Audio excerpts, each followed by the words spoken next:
Hello friends, मैं रोहित कुमार कौटल्या पाठशाला में पुनः स्वागत करता हूं। दोस्तों, आज हम लोग जेएसएससी सचिवालय का सेट नंबर 2 करेंगे। इससे पहले हम लोग सेट 1 किए थे। उसमें क्या था, प्रीवियस ईयर क्वेश्चन था। किसका था? पूरा सचिवालय का था। सचिवालय में अभी तक जितना क्वेश्चन पूछा गया था उसका जो कॉम्बिनेशन लिए हुए थे सेट 1 में था। ठीक है, आज हम लोग जो बात करेंगे सेट 2 में क्या होगा, तो जेएसएससी का भी क्वेश्चन होगा इसमें 10 क्वेश्चन, और 10 क्वेश्चन लेटेस्ट पैटर्न पे है जो अभी पूछा गया है हाल फिलहाल एग्जामों में। कहाँ पे? तो सेंट्रल गवर्नमेंट में, एसएससी सीजीएल में जो पूछा गया है और एसएससी का और विभिन्न एग्जामों में जो पूछा गया है उसका हम लोग क्वेश्चन करने वाले हैं। चलिए दोस्तों, बिना समय गवाते हुए हम लोग चालू करते हैं। तो हम लोग का आज का पहला क्वेश्चन है, देखिए, फर्नीचर, कुर्सियां, मेजें। ठीक है, तो इसका जो सही रिलेशन क्या होगा, सही डायग्राम क्या होगा, ये बताना है। ये जो हम लोग का है वो हम लोग का किसका है? तो वेन डायग्राम चैप्टर पढ़े हैं आप लोग, पढ़े होंगे, उसी का है। तो इसका क्या सही रिलेशन होगा आप लोग जरा बताइए। ठीक है, चलिए, तो हम लोग जानते हैं क्या, आपको एक तरीका बताए थे, तरीका पिछला क्लास में भी बताए थे कि आप ऐसा कुछ नहीं पता तो आप ऐसा कंपेरिजन कीजिए। आप फर्नीचर और कुर्सियां में कंपेरिजन कीजिए और देखिए और पता करिए कि बताइए फर्नीचर और कुर्सियां में कोई रिलेशन होगा कि नहीं होगा। बिल्कुल होगा। क्या होगा? देखिए, इसमें 3 तरह का रिलेशन ही आपको सोचना रहता है। सोचना क्या है? पहला तो एक ऑल हो सकता है, या सम हो सकता है, या नो हो सकता है। ऑल का मतलब क्या होता है? ऑल का मतलब सभी होता है। ठीक है, और सम का मतलब क्या होता है? कुछ, और नो का मतलब क्या होता है? कोई नहीं। क्लियर है? तो यही 3 में आपको सोचना है। तो सोचना कैसे, जरा देखिए। आपको ऐसा सोचना है, क्या सारे फर्नीचर कुर्सियां हैं? तो सारे फर्नीचर तो कुर्सियां नहीं होते हैं। अब ऐसे सोचिए, क्या सारे कुर्सियां फर्नीचर के अंदर आएगा? हाँ, ये होता है। मतलब इन लोग के बीच में जो रिलेशन है वो कैसा है बताइए? तो ऑल का रिलेशन जाएगा, बिल्कुल जाएगा। अब यहां पर जरा सोचिए, क्या सारे फर्नीचर मेजें हैं, टेबल है? तो ऐसा तो नहीं, सारे फर्नीचर तो नहीं होंगे। अब ऐसे सोचिए, क्या सारे मेजे टेबल? हाँ, सारे मेजे फर्नीचर है, बिल्कुल, ये क्या हो जाएगा? ऑल का रिलेशन जाएगा। अब क्या बच गया, इसमें कंपेरिजन कीजिए कुर्सियां और मेजे में। क्या सारे कुर्सियां मेजे हैं? नहीं, सारे तो नहीं हो सकते हैं। क्या कुछ कुर्सियां मेजे? कहां से होगा? कुर्सी तो अलग होता है और मेज तो अलग होता है। नहीं, मतलब क्या, इसका मतलब क्या हुआ कि एक कुर्सियां अलग है और मेज अलग है। मतलब इन लोग के बीच में जो रिलेशन है वो क्या है बताइए? तो नो का रिलेशन। मतलब क्या हुआ, एक ऐसा डायग्राम जो 2 ऑल को दिखाता हो और एक नो को दिखाता हो। तो बताइए, इस तरह का ऑप्शन कहां पे नजर आ रहा है आपको? तो ऑप्शन सी। तो हमारा ऑप्शन सी हो जाएगा करेक्ट ऑप्शन। अगर हम दिखाने का बात करते हैं कि क्या क्या क्या है, तो वहां पे आप दिखा सकते हैं कि कौन चीज क्या है। देखिए, तो सबसे बड़ा वाला क्या हो जाएगा? तो बड़ा वाला हमारा फर्नीचर हो जाएगा। बड़ा वाला क्या हो जाएगा? फर्नीचर हो जाएगा। अब इसको चेयर मान लीजिए, अब चाहे इसको आप टेबल्स मान लीजिए। तो यहां पे टेजेस हो गया है, टेबल्स होगा। ठीक है, चलिए, टेबल्स इंग्लिश में सुधार लेंगे, टेबल। तो इसको मान लीजिए चाहे इसको मान लीजिए, इससे कोई दिक्कत नहीं है। तो सही रिलेशन ये ना होगा? बिल्कुल होगा। नहीं, तो इसका आंसर सी हो गया करेक्ट ऑप्शन। अगला क्वेश्चन पे आते हैं। अगला क्वेश्चन क्या है, देखिए, फाइंड द नेक्स्ट फिगर। अगला आकृति बताएं। ये भी क्वेश्चन देखिए पूछा गया, कहां का? जेएसएससी सीजीएल मेंस का क्वेश्चन है, 11 अक्टूबर 2015 का डेट का। तो इसमें देखिए क्वेश्चन फिगर दिया हुआ है और आपको आंसर फिगर भी दिया गया है। तो आपको बताना है इसका क्या सही ऑर्डर होगा, अगला टर्म जो होगा क्या होगा। देखिए, इसमें कैसे सोचेंगे आप? तो इसमें सोचना ये है कि देखिए, एक सर्कल है, आगे जाके हम लोग देख रहे हैं कि सर्कल बाहर हो जा रहा है, उसके अंदर एक नया फिगर आ जा रहा है। यही ना हो रहा है? वही उसी प्रकार से यहां पे देखिए, एक ट्रायंगल था, ये बाहर हो जा रहा है, इसके अंदर में एक नया क्या आ जा रहा है? फिगर आ जा रहा है। इसका मतलब क्या हुआ, जो स्क्वायर है मेरा, तो अगला जो टर्म देगा वो क्या होगा? ये बाहर हो जाएगा। नहीं, स्क्वायर जो होगा मेरा क्या होगा? एक बाहर हो जाएगा, इसके अंदर फिर कुछ नया सिंबल आ जाएगा। ठीक है, तो नया सिंबल आ जाने का मतलब फिर क्या हो जाएगा? तो क्या होगा? नया सिंबल आ रहा है, कुछ अलग आ रहा है, डिफरेंट आ रहा है। तो डिफरेंट आ रहा है मतलब क्या होगा? यहाँ पंचभुज है ना, ये पेंटागन है, तो ये हमारा इस टाइप से आ जाएगा, एक नया सिंबल आ जाएगा। तो इसीलिए हमारा आंसर क्या हो जाएगा? यहाँ पे हम लोग डालते हैं अगर नंबरिंग, तो ए, या इस तरह से कर सकते हैं 1 2 करके, 1 नंबर, 2 नंबर, 3 4 और 1 5 है ना। तो इस तरह से हमारा आंसर क्या हो जाएगा? 4 नंबर वाला। तो 4 नंबर कौन सा ऑप्शन में है? डी नंबर है, तो डी हमारा करेक्ट ऑप्शन हो जाएगा। क्लियर है यहां तक? चलिए अगला क्वेश्चन चलते हैं दोस्तों। एक क्वेश्चन कहां कहां का है? तो डिस्टेंस डायरेक्शन का बोल रहा है कि एक व्यक्ति उत्तर पश्चिम की ओर देख रहा है, वह दक्षिणावर्त 90 डिग्री घूमकर इसके बाद वामावर्त 180 डिग्री घूमता है। तत्पश्चात वह उसी दिशा में 90 डिग्री घूमता है। वह अभी किस दिशा की ओर देख रहा है, ये आपको बताना है। ठीक है, ये भी क्वेश्चन देखिए वो कहां का है? तो जेएसएससी सीजीएल पीटी का है। तो 28 जून 2015 का पूछा हुआ क्वेश्चन है। तो बताइए इसका क्या जवाब आएगा? चलिए, सोच लिए होंगे। इसको हम लोग बनाते हैं, तो कैसे बनाते हैं जरा देखिए। अगर आपको कुछ नहीं समझ में आएगा तो इसका कॉन्सेप्ट समझाते हैं आपको, देखिए कैसे बनाना है। इसका कॉन्सेप्ट इस प्रकार से है, अगर नहीं हमको समझ में आता तो हम क्या करते हैं, देखिए। तो डायरेक्शन में आप हम लोग जानते हैं कि जो डायरेक्शन होता है वह डायरेक्शन आप लिख सकते हैं इस प्रकार से, दिखा सकते हैं। ये हमारा कौन सा नॉर्थ होता है, ये हमारा क्या हो साउथ, ये हमारा क्या ईस्ट, इधर क्या होता है वेस्ट। दोनों का बीच का पॉइंट है, ये क्या कहलाता है नॉर्थ ईस्ट, ये क्या कहलाता है साउथ ईस्ट, और ये क्या कहलाता है साउथ वेस्ट, और ये क्या कहलाता है नॉर्थ वेस्ट। यहां पे क्या बोला जा रहा है जरा देखिए, यहां पे बोल रहा है कि एक व्यक्ति का चेहरा जो है उत्तर पश्चिम की ओर है। तो उत्तर पश्चिम मतलब कहां पे, यहां पे होगा, मतलब फर्स्ट नंबर में यहां पे आदमी। उसके बाद ये आदमी क्या दक्षिणावर्त घूमता है। तो देखिए आपको पैसे दक्षिणावर्त का मतलब पता होना चाहिए कि क्लॉकवाइज होता है। दक्षिणावर्त का मतलब क्या होता है, तो क्लॉकवाइज घड़ी के दिशा में। तो घड़ी कैसे घूमती है, ऐसे घूमती है ना, तो ऐसे हो जाएगा। वामावर्त बोलेगा मतलब घड़ी के विपरीत दिशा में। दक्षिणावर्त का मतलब क्या होता है घड़ी की दिशा में, और वामावर्त का मतलब क्या होता है घड़ी के विपरीत दिशा में, एंटी क्लॉकवाइज। तो एक आदमी यहाँ पे है तो दक्षिणावर्त घूमता है, और दक्षिणावर्त मतलब घड़ी की दिशा में कितना घूमता है 90 डिग्री। तो बताइए 45 ये 45 यहाँ पे आ जाएगा, तो दूसरा पॉइंट में नॉर्थ ईस्ट में आ जाएगा। तो ये हमारा यहाँ से लेकर यहाँ तक कितना डिग्री हो जाएगा, तो 90 डिग्री हो जाएगा। नहीं क्या हो जाएगा, ये वाला 90 डिग्री। अभी हम लोग कहाँ पे हैं, तो नॉर्थ ईस्ट में। इसके बाद वह वामावर्त घूमता है 180 डिग्री घूमता है। वामावर्त मतलब एंटी क्लॉकवाइज। अब 180 का मतलब ही क्या होता है, अपोजिट होता है। मतलब क्या होगा, ये आदमी यहां से यहां आया 90 135 180 यहां पे आ जाएगा। तो ऐसे भी जान ही रहे, हम लोग जानते ही हैं कि एक लाइन में क्या होता है 180 डिग्री जो होता है उसका मतलब ही क्या होता है, तो अपोजिट डायरेक्शन होता है। तो इधर इसका डायरेक्ट आप यहाँ पे आ जाते तो क्या हो जाएगा, 2 से तीसरा नंबर हम लोग यहाँ पे आ जाएंगे। तो कितना डिग्री घुमा, तो 180 डिग्री ये एंटी क्लॉकवाइज घुमा है, वामावर्त घुमा है।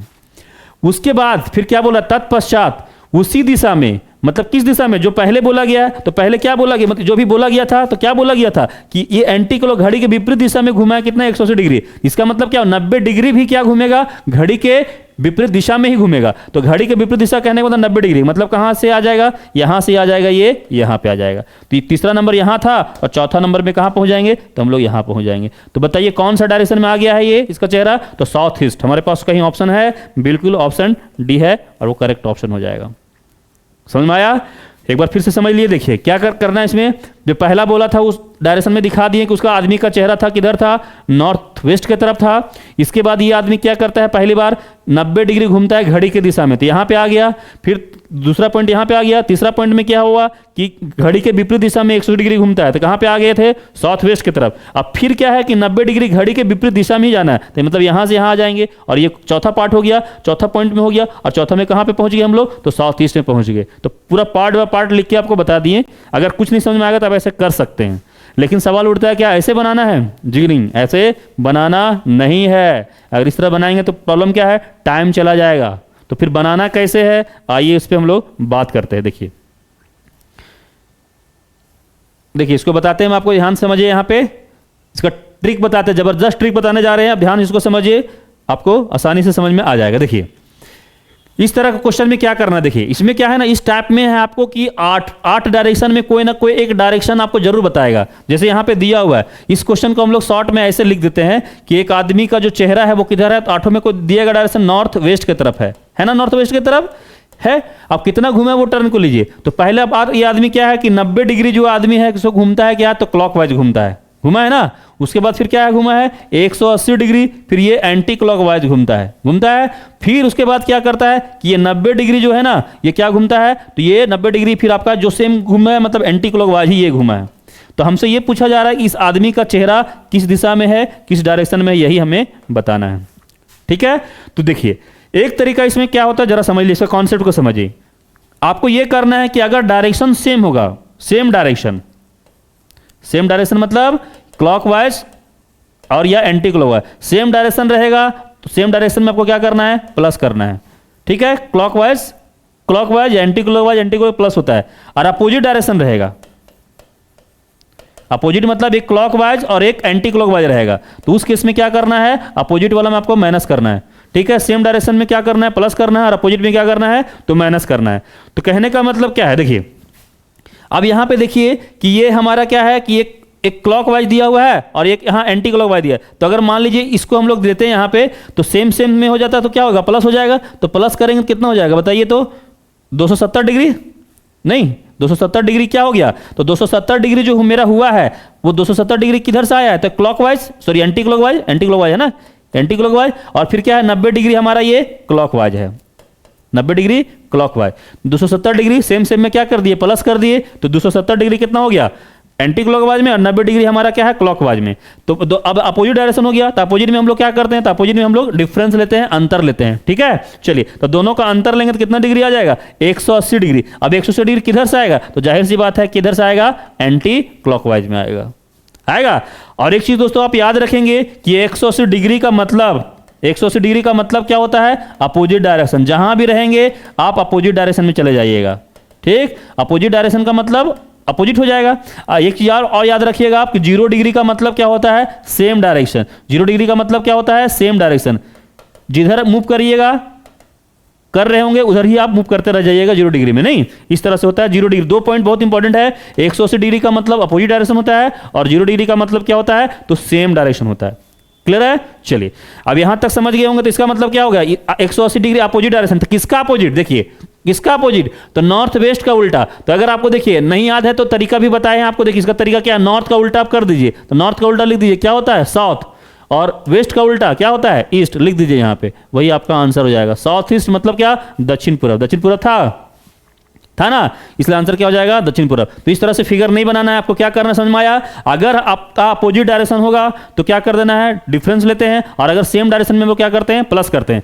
देखिए एक और तरीका है, दूसरा तरीका ये है कि एक ये जो था ना 90 डिग्री, क्या क्लॉकवाइज एंटी क्लॉकवाइज 180 डिग्री, और ये 90 डिग्री एंटी क्लॉकवाइज, तो आप ऐसे भी कर सकते हैं, ये 90 डिग्री क्लॉकवाइज और ये एंटी क्लॉकवाइज, मतलब दो अपोजिट डायरेक्शन का जो वैल्यू होगा अगर सेम रहता तो आप कैंसिल भी कर दीजिए, कोई दिक्कत नहीं, क्योंकि हमको आगे चल के तो डिफरेंस ही तो लेना है, अंतर ही ना लेना है, तो हम पहले ही हटा देते हैं। तो मात्र क्या बच गया, तो कैलकुलेशन में देखिए और आसान हो गया, इसको हटा दिए, अब बच गया क्या, 180 डिग्री एंटी क्लॉकवाइज। तो 180 डिग्री क्लॉकवाइज रहे चाहे एंटी क्लॉकवाइज रहे, उसका मतलब ही क्या होता है, उसका मतलब ही होता है क्या, बताइए, अपोजिट डायरेक्शन। और अपोजिट लेने का तरीका आपको बता दिए।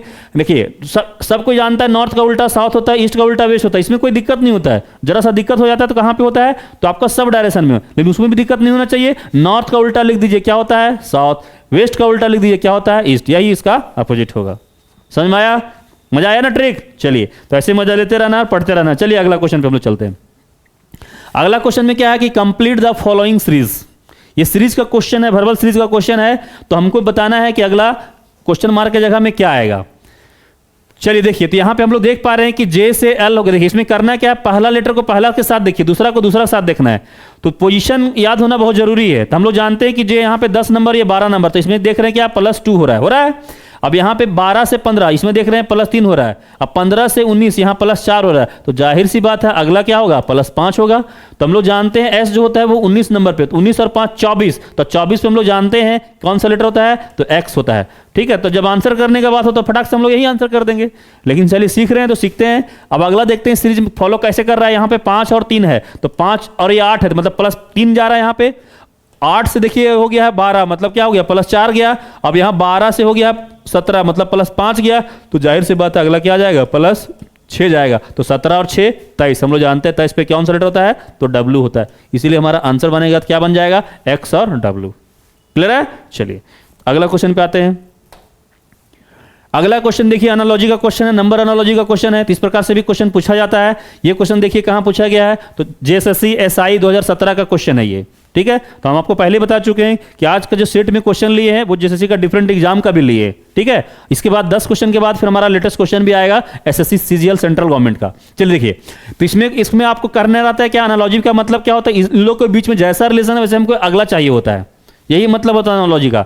और एनालॉजी में जनरली 3 तरह का होता है, यहाँ पे नंबर है, लेटर भी हो सकता है, या तो फिर वर्ड हो सकता है।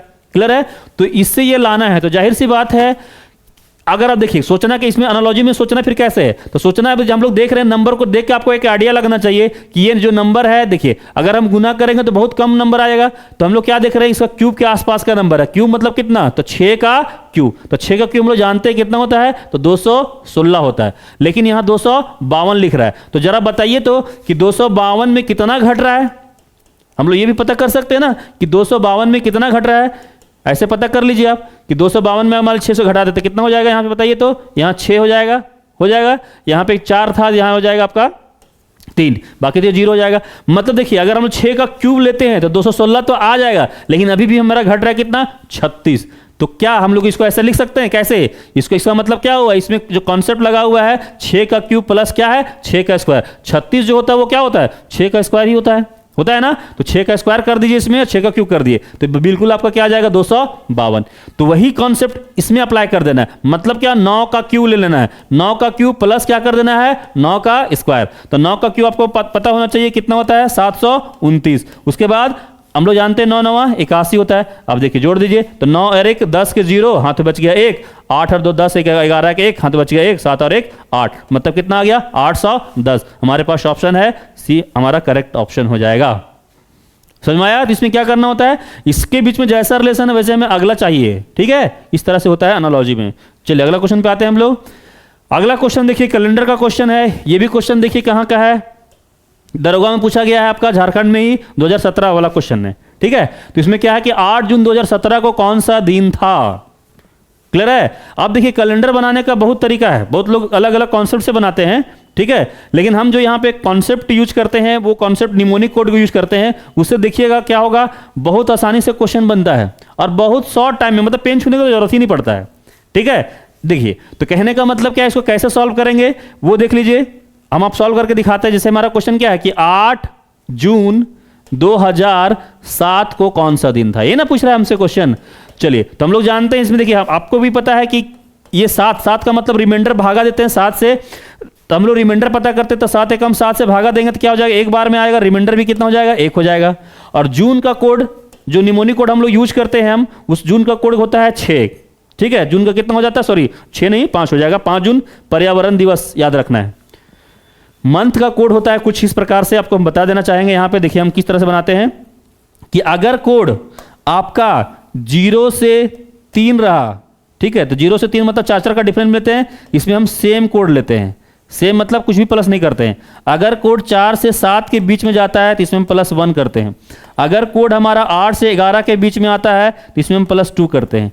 अगर हमारा कोड 12 से 15 के बीच में आता है तो हम अंतर लेते हैं, डिफरेंस लेते हैं। ठीक है, और अगर हमारा 16 से 19 का आता है, 4 का डिफरेंस लेते हैं। 0 से 3 के बीच में कितना गैपिंग है, 4 का गैपिंग है। ठीक है, तो याद रखना ऐसे कि लीप ईयर जनरली 4 साल में आता है तो 4 का गैपिंग हम लोग ले रहे हैं। तो 16 से 19 के केस में क्या करते हैं, तो यूनिट डिजिट क्या करते हैं, तो यूनिट डिजिट लेते हैं। ठीक है, इस केस में क्या करते हैं, तो यूनिट डिजिट लेते हैं। आगे फिर कैसे लेते हैं, अगला जो फिर हमारा क्या होगा 20 से 23, तो 20 से 23 के लिए क्या करते हैं, देखिए 20 से 23 में करते हैं लास्ट 2 डिजिट का sum, last 2 digit sum, last 2 digit sum +2 करते हैं। ठीक है, तो याद रखने का तरीका था कि 2 यहां पे है 2 यहां पे, तो 2 वाला काम करते हैं, मतलब 2 डिजिट को सम भी करेंगे और 2 जोड़ भी देंगे। ठीक है, इस प्रकार से 20 से 23 के केस में आता है।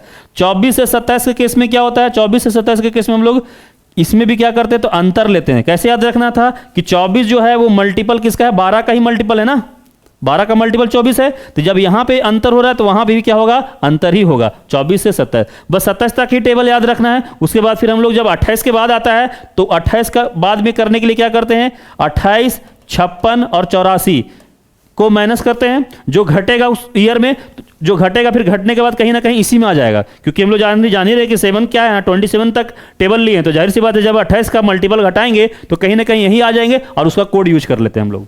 ठीक है, तो इस प्रकार से हमारा क्या होता है, ईयर का कोड होता है। अब उसी प्रकार से फिर क्या है कि मंथ का कोड होता है। तो मंथ का कोड भी क्या है, तो हम जो यहाँ पे जून का कोड है तो हम लोग जानते हैं कि जून का कोड इसमें जो लेते हैं वो 5 लेते हैं, 5 जून। तो याद रखने का तरीका है 5 जून पर्यावरण दिवस। ठीक है, चलिए अब देखिए, तो यहाँ पे हम लोग जान रहे हैं इसका कोड कितना हो जाएगा 1, और जून का कोड कितना होता है 5। 5 से याद रखना था 5 जून पर्यावरण दिवस। ठीक है, चलिए अब देखिए 2000 के लिए कोड क्या करते हैं, -1 करते हैं। अब यहां पे बताइए 2000 के लिए तो -1 कर दिए, ठीक है, लेकिन ये 7 के लिए, तो 7 किस में जा रहा है, तो 4 से 7, तो 4 से 7 के लिए क्या करते हैं, तो +1 करते हैं।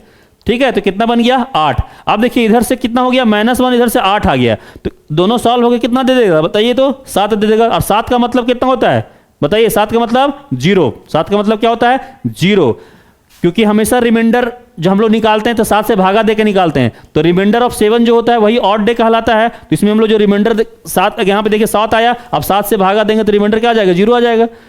ठीक है, तो यहाँ 0 ही डायरेक्ट ले लीजिए। अब एक तरीका है 7 ले लीजिए चाहे 0 ले लीजिए। 7 लेंगे फिर हमको आगे चल के भाग देना पड़ेगा, तो इतना करने का जरूरत नहीं है। हम लोग 0 लेते हैं तो कितना हो गया, 5 और 1 6, और 6 का मतलब हम लोग जानते हैं क्या होता है। देखिए यहाँ पे हमारे कोडिंग के केस में क्या होता है, संडे से स्टार्ट होता है। संडे होता है 1, मंडे होता है 2, इस तरह से जाता है, ठीक है।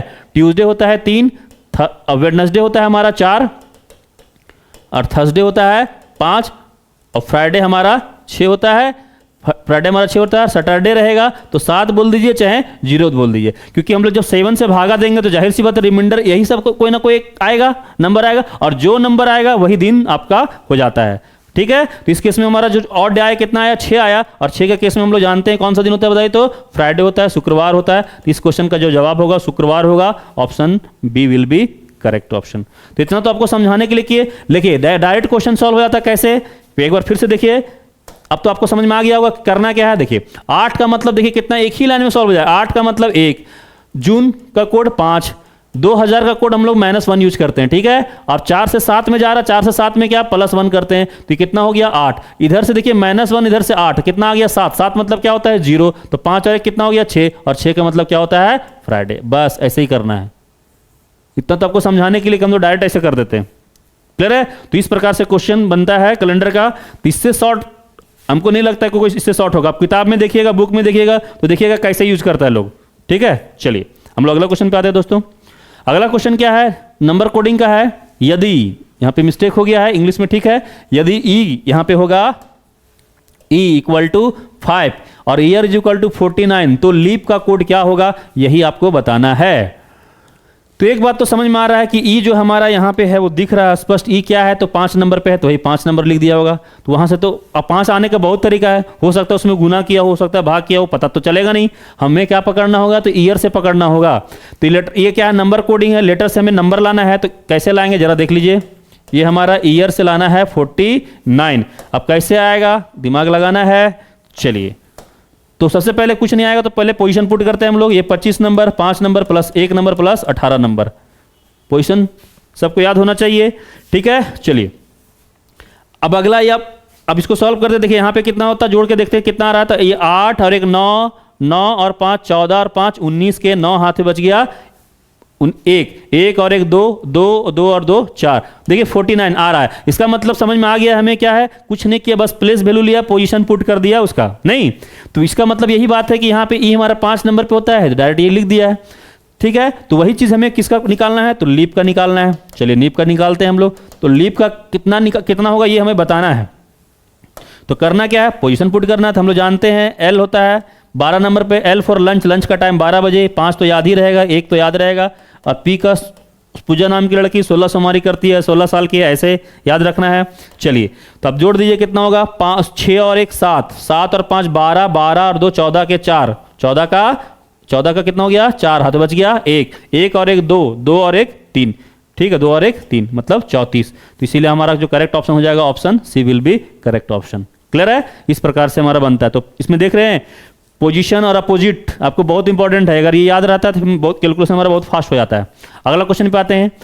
क्वेश्चन कोडिंग डिकोडिंग का है कि खास कोड में ग्राउंड को RGUODL कोड किया जाता है, तो टेम्पल को कैसे किया जाएगा। तो देखिए इस तरह का क्वेश्चन जब भी हो तो आपको करना क्या है, शॉर्ट में क्वेश्चन को लिख लेना है। कैसे, देखिए GROUND, ग्राउंड का जो कोड एकदम सामने लिखिए, ऐसे लिखिए, बगल में नहीं लिखना, ऐसे लिखना है। इस तरह से क्या होता है, पैटर्न पकड़ना बहुत आसान होता है। RGUOD और N, ठीक है। तो हमसे किसका पूछा जा रहा है, हमसे पूछा जा रहा है टेम्पल का कोड क्या होगा, यही हमें बताना है, ठीक। चलिए तो पैटर्न को पकड़िए, देखिए क्या होता है। तो यहां पे देखिए आपको पिछला क्लास में भी बताया था, यहाँ पे ये पोजीशन बेस्ड है। पोजीशन बेस्ड का मतलब क्या होता है, हम लोग देख पा रहे हैं कि जो लेटर यहाँ पे है सेम लेटर वही यहाँ भी वही आ रहा है। इसका मतलब हमें इस केस में पोजीशन पुट करने की जरूरत नहीं है। अगर आप पोजीशन पुट करेंगे तो फिर टाइम वेस्ट है, ठीक है। तो हम लोग क्या आप देखने हैं पैटर्न की कैसे कर रहे हैं। देखिए तो आर को यहाँ लिख दिया है, जी को यहाँ लिख दिया है, बिल्कुल, ओ यहाँ लिख दिया है, यू को यहाँ लिख दिया है, एन यहाँ लिख दिया है, डी यहाँ लिख दिया है, ठीक है। इसी प्रकार से हम लोग क्या कर लेंगे, टेम्पल का कर लेंगे। इसका मतलब क्या होगा, ई यहाँ पे आ जाएगा और टी यहाँ पे आ जाएगा, पी यहाँ आ जाएगा और एम यहाँ पे आ जाएगा, और ई यहां पे आ जाएगा और एल इधर चला जाएगा। तो ऑप्शन देख लीजिए कि ETPMEL, ETPMEL, option D will be correct option. Clear है? तो इसको क्यों कौन सा पैटर्न बोलते हैं? ये पोजीशन बेस्ड पैटर्न है, जो लिखा गया है वही यहाँ पे नजर आ रहा है। तो इस प्रकार से ये क्वेश्चन सॉल्व होता है। ये भी क्वेश्चन देखिए कहाँ पूछा गया है, जेएसएससी पीजीटी में पूछा गया है 21 मार्च 2018 का डेट में। चलिए अगला क्वेश्चन पे आते हैं। अगला क्वेश्चन देखिए सीरीज का क्वेश्चन है, सीरीज का क्वेश्चन है, इसके बताना है कि अगला क्या होगा। तो यहाँ पे इस केस में क्या करना है ना, हमेशा डिफरेंस लेंगे। तो दोनों का अंतर बताइए कितना है, कितना है 1 का, यहाँ पे कितना है 2 का, और यहाँ पे देख पा रहे हैं कितना 4 का है, यहाँ पे कितना देख पा रहे हैं 8 का है, और यहाँ पे कितना देख पा रहे हैं तो 16 का है। पैटर्न समझ में आ गया? पैटर्न क्या हो रहा है, जस्ट डबल होते जा रहा है। इसका मतलब क्या होगा, यहाँ 32 जाएगा और क्या 32 प्लस हो जाएगा ना, हाँ बिल्कुल हो जाएगा। तो 6 और 2 8 हो जाएगा, और 3 और 3 6, मतलब कितना हो जाएगा 68। तो हमारे पास ऑप्शन है बिल्कुल D will be correct option. ये भी क्वेश्चन देखिए कहाँ का है, तो जेएसएससी का है, पीजीटी 21 मार्च 2018 के डेट में पूछा हुआ क्वेश्चन है। क्लियर है? चलिए, तो सीरीज बनाने का तरीका बस आपको पहले भी बता चुके हैं। क्या करना है, बस अंतर लेना, कुछ नहीं समझ में आया तो डिफरेंस लेना चालू कर दिया, आपको समझ में आ जाएगा। अगला क्वेश्चन देखिए, अगला क्वेश्चन एनालॉजी का क्वेश्चन है। एनालॉजी से क्वेश्चन बहुत आता है, ठीक है। इसमें क्या दिखाया जा रहा है कि जो लेंथ का अगर मीटर से संबंध है तो वही संबंध वॉल्यूम का किससे होगा, ये हमें बताना है। ये भी क्वेश्चन देखिए कहाँ का है, जेएसएससी पीजीटी 10 मार्च 2018 का क्वेश्चन है। तो लेंथ और मीटर में क्या है, हम लोग जानते हैं कि लेंथ में को हम लोग नापते हैं मीटर में, तो वॉल्यूम को किस में नापते हैं बताइए? तो किलोग्राम में तो नहीं होगा, कैपेसिटी में नहीं, जूल में नहीं, किस में होता है, लीटर में, इसलिए हमारा आंसर लीटर हो जाएगा। अगला क्वेश्चन देखिए, क्वेश्चन नंबर 11 है। ये भी क्वेश्चन एक्चुअली देखिए, ये क्वेश्चन इसमें लिखा हुआ है ना, कहाँ का देख लिए। अब यहाँ पे देखिए 10 क्वेश्चन हम लोग देखे ना, तो 10 जो क्वेश्चन था वो 10 क्वेश्चन कहाँ का था, तो 10 क्वेश्चन जो आपका था वो क्या था, जेएसएससी का था। तो उससे आपको एक आइडिया लगेगा जेएसएससी क्वेश्चन पूछता है किस प्रकार से। तो वो तो पुराना क्वेश्चन था जो बहुत जेएसएससी जो पिछले एग्जाम में लिया, लेकिन इधर जो क्वेश्चन ले रहे हैं देख लिए कब का क्वेश्चन है, तो 2023 का क्वेश्चन है, और किधर 26 अक्टूबर का है। मतलब ये क्या है, जेएसएससी सीजीएल जो मेंस हुआ था इस बार, जो अक्टूबर में हुआ था, उसी का क्वेश्चन है। देखिए तो एकदम लेटेस्ट क्वेश्चन है। तो देखिए ये क्या है, किस चैप्टर का है, इनइक्वालिटी का है। ऐसे सिलेबस में तो इनइक्वालिटी पढ़ना तो नहीं है, लेकिन कभी कोई देखिए जब सेंट्रल गवर्नमेंट पूछ सकता है तो जाहिर सी बात है स्टेट भी पूछ सकता है, इसीलिए हम इस क्वेश्चन को लिए हैं। ठीक है, चलिए तो इसको कैसे बनाएंगे इस पर हम लोग बात करते हैं। देखिए तो इनइक्वालिटी का मतलब क्या होता है, देखिए इनइक्वालिटी का मतलब होता है असमानता। तो इसमें देखिए एकदम आसान सा तरीका हम आपको बताते हैं, उस तरह से बनाइए, जरा सा भी दिक्कत नहीं होगा। देखिए एक ऐसे होता है ना, ठीक है, तो इधर से हम ऐसे रहे ऐसे रहे, इसको हम बोलते हैं ओपन गेट। क्या बोलते हैं, ये ओपन गेट कहलाता है। दरवाजा क्या है, खुला है। अब जब दरवाजा खुला है तो हम लोग कहीं से कहीं भी जा सकते हैं, ठीक है। लेकिन इधर से जब इधर आइएगा तो इसको हम क्या बोलते हैं, क्लोज गेट। क्लोज गेट क्या बोलेंगे, क्लोज गेट। मतलब क्या होगा, इधर से हम रिलेशन नहीं निकाल पाएंगे। तो इसमें क्या होता है, स्टेटमेंट देता है इस प्रकार से, और उस स्टेटमेंट के अनुसार से कौन कंक्लूजन सही होता है या गलत होता है हमें बताना होता है। तो देखिए अगर इधर से हमको ऐसे मिले, ठीक है, तो हम लोग कहीं भी चले जाएंगे। अगर इक्वल टू मिलेगा तो इक्वल टू का मतलब ध्यान रखेंगे क्या होता है, तो ओपन गेट होता है। ओपन गेट का मतलब क्या होता है कि आप इधर से भी जा सकते हैं, इधर से भी जा सकते हैं, कोई दिक्कत नहीं है इसमें कोई प्रॉब्लम नहीं होता है। आप दोनों तरफ से आ जा सकते हैं, इससे कोई दिक्कत नहीं। इतना ही कॉन्सेप्ट से आप देखिएगा तो क्वेश्चन सॉल्व हो जाएगा। देखिए कैसे, एक चीज और ध्यान रखेंगे। देखिए हमें क्या होता है, इसको एक स्टेटमेंट होता है, ये कंक्लूजन निकालना है। तो हमें जो निकालना है, क्या निकालना है कि m से हमको जाना है s तक। तो m से s तक कैसे जाएंगे जरा देखिए। अब देखिए अगर हम m से s तक जाना चाहेंगे तो देखिए m यहां पे है, पता कीजिए, और s यहां पे। तो m से अगर हम s तक जाने चाह रहे हैं तो देखिए यहां पे क्लोज गेट मिल रहा है। हम क्या आगे बढ़ पा रहे हैं, नहीं बढ़ पा रहे। तो क्या ये कंक्लूजन सही होगा, जी नहीं, बिल्कुल क्या हो जाएगा, गलत हो जाएगा। क्लियर है, चलिए अगला ये तो गलत हो जाएगा। अब देखिए बहुत लोगों को लग रहा होगा सर हम s इधर से तो जा ही सकते हैं, तो बिल्कुल जाइएगा, तो लेकिन s से m चल जाइएगा ना, तो इस केस में क्या बन जाएगा, s ग्रेटर देन m बन जाएगा। लेकिन हमें s ग्रेटर देन m नहीं बोला है, m ग्रेटर देन s बोला था। तो इसीलिए हम लोग क्या होगा, यहाँ यहीं पे देख के पता चल गया और ये गलत हो गया। जैसे अब हम अगला हम कि कौन सा है कि f से s जाना है, तो f ढूंढिए कहाँ पे, यहाँ पे, और s जाना है यहाँ पे। देखिए यहाँ भी क्या है, तो क्लोज गेट है। तो क्लोज गेट है तो क्या ये भी कंक्लूजन सही होगा, बिल्कुल नहीं होगा। क्या हो जाएगा, गलत हो जाएगा। समझ पा रहे हैं। अगला जो क्वेश्चन है क्या है, आई से जे जाना है। तो आई से जे जाने का तरीका क्या है, देखिए अब यहां भी देख रहे हैं आई यहां पे है और जे यहां पे। तो हम आई से बढ़ना चाह रहे थे, लेकिन क्या हो जा रहा है, यहीं पे दरवाजा बंद है, क्लोज गेट है। क्या ये सही होगा, बिल्कुल नहीं होगा। तो ये भी क्या हो जाएगा, गलत हो जाएगा। क्लियर है। अगला दोस्तों में कहाँ जाना है, तो डी से एम जाना है। तो डी से एम ढूंढिए, डी कहाँ पे है, यहाँ पे, और एम यहाँ पे है, यहाँ पे। देखिए तो डी से जाइए एफ, क्लोज गेट है ना, ओपन गेट है ना, बिल्कुल दरवाजा खुला है। देखिए ये मुंह देखिए, इधर रहे या इधर रहे, इससे कोई दिक्कत नहीं है। ठीक है, इधर रहे, दोनों का मतलब सेम होता है, ठीक है, मीनिंग नहीं चेंज होता है। तो डी से एफ चले जाएंगे और एफ से एम चल जाएंगे। तो देखिए यहाँ पे क्या होता है, ये लेस देन और लेस देन है, तो ये दोनों रिजल्ट क्या देगा, लेस देन। तो कौन less than, M is less than D, या अब इसको ऐसे बोल सकते हैं कि डी ग्रेटर देन एम, और वही चीज है ना यहाँ पे, बिल्कुल है। इसका मतलब क्या हो जाएगा, ये सही हो जाएगा। तो इसमें क्या हुआ, केवल 4 निष्कर्ष सही हो रहा है। तो देख लीजिए ऑप्शन किसमें है, एक ऑप्शन नंबर 1 में ही दिया हुआ है, केवल निष्कर्ष 4 सत्य है, ओनली कंक्लूजन 4 इज ट्रू। तो आपको पहले बता चुके ये क्वेश्चन कहाँ का है, जेएसएससी सीजीएल मेंस का है, 26 अक्टूबर 2023 के डेट में पूछा हुआ क्वेश्चन। अगला क्वेश्चन देखिए, ये भी इंपॉर्टेंट चैप्टर है हमारा, क्या है, सेलुलोलिज्म, ठीक है। तो सेलुलोलिज्म से भी बहुत सारा क्वेश्चन आपके एग्जाम में आता भी है। तो कैसे इसको बनाते हैं जरा देखिए, बोल रहा है कि some pens are book, all books are cars, some cars are spoons. आपके पास फिर कंक्लूजन दिया हुआ है इस प्रकार से, ठीक है, और आपके पास ऑप्शन इस प्रकार से। तो इसको कैसे बनाते हैं जरा देखिए, इसको वेन डायग्राम से ही बनाते हैं। तो क्या हो जाएगा, सम पेन्स, तो सम पेन्स आर क्या बोल दिया है, some pens are book, some pens are book, यही ना। तो सिंपल कुछ नहीं करना है, आपको एक डायग्राम बना लेना है। तो सम पेन्स आर क्या हो गया, बुक हो गया। ऑल बुक्स आर कार, तो ऑल बुक्स आर क्या हो गया, कार हो गया। और सम कार्स आर क्या हो गया, spoon, some cars are spoon. जिसमें बोला जाएगा उसी के साथ रिलेशन दिखाइएगा, ठीक है। चलिए, तो अब सवाल उठता है कि देखिए क्या इसका ये डायग्राम जो ये है कि यही डायग्राम बन सकता है या कोई दूसरा डायग्राम भी हो सकता है। क्या ये स्पून इसमें बुक्स में टच कर सकता है या नहीं कर सकता है, पेन में नहीं कर सकता है या नहीं कर सकता है, बिल्कुल कर सकता है। देखिए तो होता क्या है ना, एक स्टेटमेंट का हम इस डायग्राम को हम ऐसे भी बना सकते हैं, ऐसे है ना, इसको हम ऐसे भी ले सकते हैं। अब बहुत लोगों को लग रहा होगा सर ऐसे ले लेंगे तो फिर कहने का मतलब फिर क्या होगा कि बहुत सारा डायग्राम बनेगा, बिल्कुल है। तो एक स्टेटमेंट का बहुत सारा डायग्राम बनता है, लेकिन बनाना होता नहीं है, जरूरत नहीं है। आप सिंपलेस्ट डायग्राम बनाइए। सिंपलेस्ट का मतलब क्या होता है कि दोनों में, अगर मान लिया हम यहां पे बात करते हैं दोनों में सिंपलेस्ट कौन है, दोनों में सिंपलेस्ट ये है कि सिंपलेस्ट का मतलब क्या हुआ कि जिसके बारे में बोला जाए आप उसी के साथ रिलेशन दिखाइए, दूसरे के साथ आप नहीं दिखाइए। तो जितना बोला जा रहा था वो इसी के साथ था।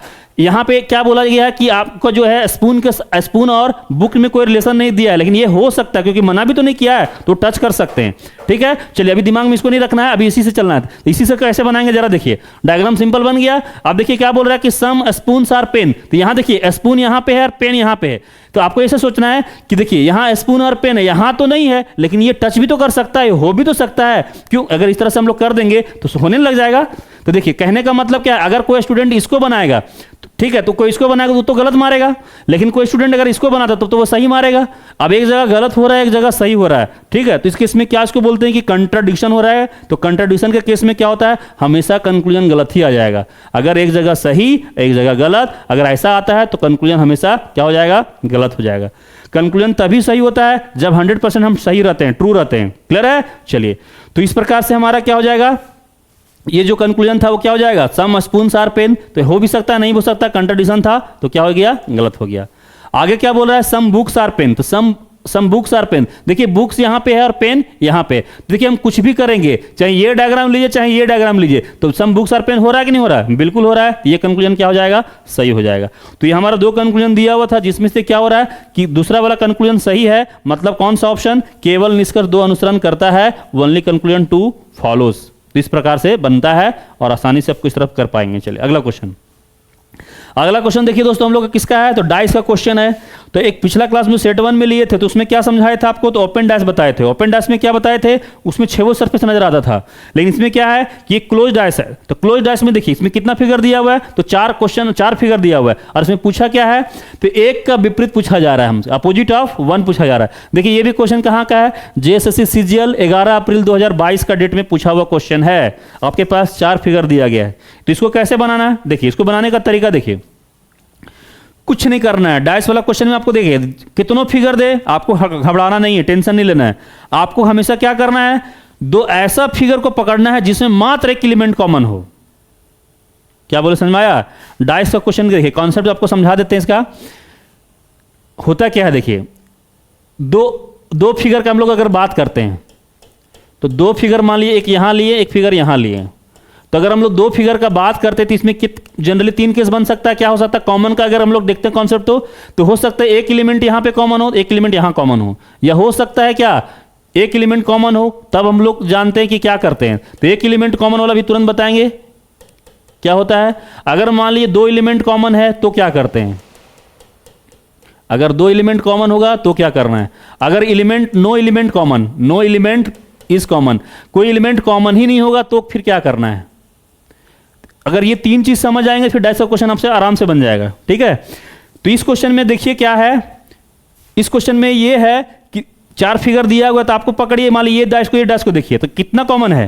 तो यहाँ पे हम लोग देख पा रहे हैं क्या है कि यहाँ पे 5 है और यहाँ 5 है, बाकी और कोई कॉमन नहीं है। तो हम लोग अगर फिगर 1 और 2 को लेते हैं, 1 एंड 2 को लेते हैं, तो क्या कॉमन नजर आया, 5। तो देखिए इस केस में करना क्या है, तो आपको इस केस में कुछ नहीं करना, जो कॉमन है उसको लिख दीजिए। कॉमन क्या है, 5 लिख दिए, और वहां उस कॉमन से घड़ी की दिशा में क्लॉकवाइज डायरेक्शन में नंबर को आप लिख दीजिए। तो 5 के बाद अगला क्या हो जाएगा, बोलिए 1, और अगला क्या हो जाएगा 4। कोई दिक्कत किन्हीं को, क्या बोले समझ में आया कि जो कॉमन है उसको आप लिख दीजिए, लिख दिए, और घड़ी की दिशा में क्लॉकवाइज डायरेक्शन में देखिए, लेने का आप एंटी क्लॉकवाइज भी ले सकते हैं, कोई दिक्कत नहीं है। ठीक है, चलिए, तो इसको क्लॉकवाइज लिए, तो जब इसको क्लॉकवाइज लिए तो ध्यान रखिए इसको भी क्लॉकवाइज में नंबर को आप लिख दीजिए। तो 5 के सामने 5 लिख दीजिए, और उसके बाद फिर क्या लिख दीजिए, 3 और 6 लिख दीजिए।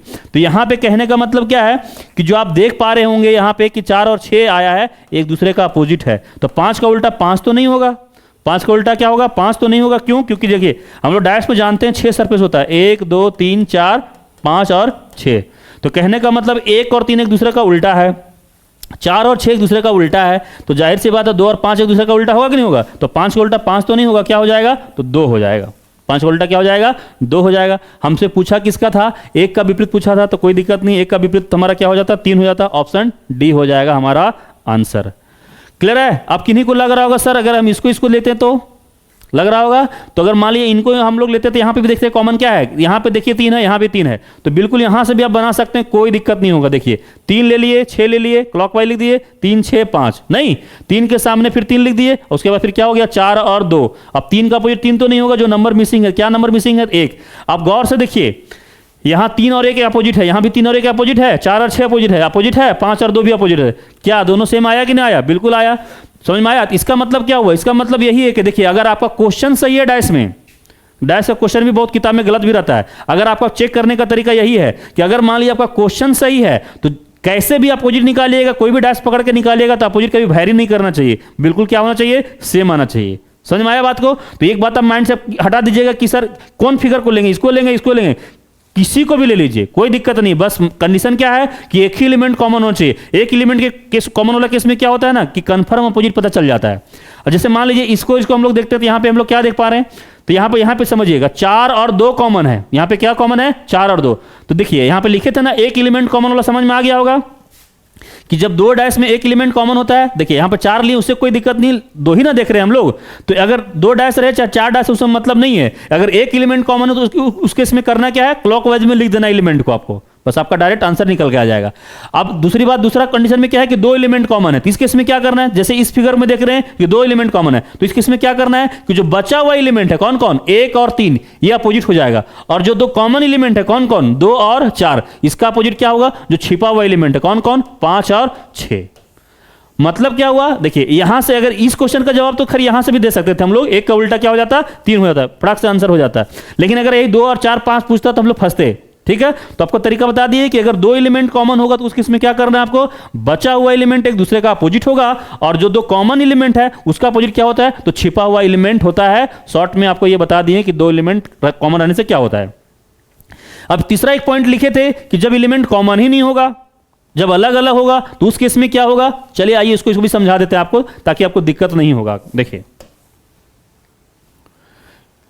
इसको समझिए ऐसे, आप एक एग्जांपल से समझा देते हैं ताकि आपको फिर जरा सा भी क्वेश्चन बनाने में दिक्कत नहीं होगा। एक फिगर ले लिए और 2 फिगर ले लिए, ठीक। तो यहां पे मान लीजिए हम 1 2 3 ले लेते हैं, और यहां पे फिर लेते हैं क्या, 4 6 5 ले लेते हैं। जैसे इस डाइस का बात करते हैं तो यहां पे अपोजिट क्या क्या होगा हमें समझना है। तो यहां पे सबसे पहली बात यह है कि अगर मान ली कोई एलिमेंट यहां पे हम लोग देख पा रहे हैं कि कॉमन ही नहीं, सब क्या हो गया, डिफरेंट है, नहीं तो डिफरेंट है, तो उस केस में हमको एक्चुअली चेक करना पड़ जाता है कि डाइस स्टैंडर्ड है या जनरल है। ठीक है। तो डाइस स्टैंडर्ड है या जनरल है। तो तरीका चेक करने का क्या है कि हम लोग जानते हैं क्या कि स्टैंडर्ड डाइस का प्रॉपर्टी क्या होता है कि अपोजिट का सम हमेशा कितना होना चाहिए, 7 होना चाहिए। तो सवाल ये उठता है कि अपोजिट का सम 7 होना चाहिए, लेकिन पता कैसे करेंगे। तो जब अपोजिट का सम 7 होता है तो क्या कभी पड़ोसी का सम 7 होगा, ये कभी नहीं हो सकता है। तो पकड़ने का तरीका यही है कि जब हम लोग जानते हैं अपोजिट का सम 7 होता है, इसका मतलब कभी भी दो पड़ोसी का सम 7 नहीं होना चाहिए। मतलब क्या होगा, यहां अगर हम लोग दोनों को जोड़ते हैं तो कितना हो जाएगा, दोनों को जोड़ते हैं तो 4 आ रहा है, यहां को जोड़ते हैं तो 3 आ रहा है, यहां जोड़ते हैं तो 5 आ रहा है। क्या इसमें कभी 7 आया, नहीं आया। यहां भी चेक कर सकते हैं, यहां 11, यहां 10, यहां कितना हो गया 9। क्या कहीं 7 आया, नहीं आया। अगर 7 पड़ोसी का सम नहीं आया तो डाइस कैसा है, तो ये स्टैंडर्ड डाइस है। कैसा डाइस है, स्टैंडर्ड डाइस एक मानक पासा है। तो मानक पासा के केस में क्या होता है, हमेशा अपोजिट का सम 7 होता है। मतलब क्या हो गया कि 1 का उल्टा क्या हो जाएगा, तो 1 का उल्टा 6 हो जाएगा, 2 का उल्टा क्या हो जाएगा, 5 हो जाएगा, और 3 का उल्टा क्या हो जाएगा, तो 4 हो जाएगा। तो इस प्रकार से हम लोग करते हैं, जब कोई भी एलिमेंट कॉमन नहीं होता तो पता करते हैं कि डाइस स्टैंडर्ड है या जनरल है। बाकी के केस में हमको पता करने का जरूरत नहीं है वो डाइस स्टैंडर्ड है या जनरल। अगर मान लीजिए कि 2 फिगर से ज्यादा दिया गया ना, तो उस केस में आपको जरूरत ही नहीं है कि वो स्टैंडर्ड है या जनरल डाइस है, कोई जरूरत नहीं पता करने का। हमको बस पता करना है कि किस केस में, 2 वाला केस में, कि जब एलिमेंट कॉमन नहीं होगा तो हम लोग कैसे पता करते हैं, समझ में आ गया। चलिए पड़ोसी को सम करके देखेंगे कि अगर 7 नहीं आए तो डाइस कैसा हो जाएगा, स्टैंडर्ड हो जाएगा। और अगर डाइस स्टैंडर्ड हुआ तो अपोजिट का सम हमेशा कितना होता है, तो 7 होना चाहिए। क्लियर है, चलिए ये बात समझ में आ गया होगा। अब लेकिन अगर मान लीजिए 7 आ जाता तो आपका माइंड में क्वेश्चन जा रहा होगा कि नहीं का सर 7 आ जाएगा, तो आइए देखते हैं उसको, तो फिर क्लियर हो जाएगा आपका कॉन्सेप्ट। देखिए अगर मान लीजिए यहां पे 6 है, 1 है, 2 है, यहां पे 4 लेते हैं, 3 लेते हैं और 5 ले लेते हैं, ठीक है। तो यहां पे इसको देखिए 2 डाइस दिया हुआ है, तो यहां भी तो एक भी एलिमेंट कॉमन नहीं है, ये भी अलग है और वो भी अलग है, नहीं। तो उस केस में फिर क्या करना है, इस केस में हमको देखना है, तो डाइस को चेक कर लेते हैं। तो यहां पे देख रहे 6 और 1 7 आ रहा है, यहां भी देख रहे 4 3 7 आ रहा है, तो जोड़ने से 7 आ जा रहा है, मतलब ये डाइस कैसा है, जनरल डाइस है। और एक चीज जनरल डाइस में क्या होता है कि जनरल डाइस में कभी भी फिक्स आंसर नहीं आता है, हमेशा किस में जाता है, तो पॉसिबिलिटी में जाता है, संभावना में जाता है। मतलब क्या हुआ कि इधर का उल्टा इधर वाला होगा, इधर का उल्टा इधर होगा। मतलब क्या होगा, 1 2 6 का अगर उल्टा पूछे ना हम आपसे, इसका उल्टा क्या होगा, इधर वाला, 3 4 या 5। इस केस में आपको ऐसे करना है, मतलब इधर का उल्टा इधर वाला, इधर का उल्टा इधर वाला। क्यों, क्योंकि देखिए हम लोग जानते हैं कि डाइस में 6 सरफेस होता है, 1 2 3 4 5 6 होता है ना। अगर हम 6 का उल्टा निकालना चाहेंगे तो 6 का उल्टा कभी अपने आप में 6 होगा क्या, कभी नहीं हो सकता है। 2 होगा क्या, नहीं हो सकता है। 1 होगा क्या, नहीं हो सकता है। तो फिर क्या हो सकता है, 3 4 5, मतलब इधर ही वाला तो आ रहा है, तो यही चीज सब में अप्लाई हो जाएगा, होगा ना। तो इसीलिए क्या करते हैं, इधर का उल्टा इधर, इधर का उल्टा इधर। किस केस में, तो जनरल डाइस के केस में। तो उम्मीद करते हैं डाइस आपको समझ में आ गया होगा। बस इतना जानिए, आपका क्वेश्चन सब पकड़ा जाएगा। क्या बोले समझ में आया। देखिए अगर 2 फिगर दिया गया है तो 2 फिगर का केस में क्या होता है, 3 केस बनता है कि जब एक एलिमेंट कॉमन होगा, तो एक एलिमेंट कॉमन होगा तो उस केस में फिर क्या करना है, क्लॉकवाइज करके लिख देना है। समझ में आ गया क्लॉकवाइज कैसे लिखते हैं, ठीक है। चलिए अगर जब 2 एलिमेंट कॉमन होगा तो बचा हुआ एलिमेंट एक दूसरे का उल्टा होता है, और 2 कॉमन एलिमेंट का अपोजिट क्या होता है, तो छिपा हुआ एलिमेंट होता है। ऐसे याद रखना है। और जब एलिमेंट कॉमन ही नहीं होता तो उस केस में हमको चेक करना पड़ता है कि डाइस स्टैंडर्ड है या जनरल है। अगर डाइस स्टैंडर्ड होगा तो हम लोग जानते हैं कि अपोजिट का सम हमेशा कितना होना चाहिए, 7 होना चाहिए। और अगर डाइस जनरल है तो इधर का उल्टा उधर वाला, उधर का उल्टा इधर वाला। क्यों होता है वो सारा चीज भी क्लियर कर दिए हम आपको। क्लियर है। तो उम्मीद करते हैं दोस्तों आपको डाइस भी समझ में आ गया होगा। चलिए अगला क्वेश्चन पे आते हैं हम लोग। अगला क्वेश्चन देखिए क्या है, तो ब्लड रिलेशन का क्वेश्चन है। अब ब्लड रिलेशन का आपको पहले ही बता चुके थे कि 3 टाइप है, 3 टाइप से क्वेश्चन आता है ना ब्लड रिलेशन का, आता है। तो जिसमें से पहला पजल फॉर्म आपको बताए थे सेट 1 में, आज हम लोग लिए हैं कोडिंग फॉर्म का क्वेश्चन।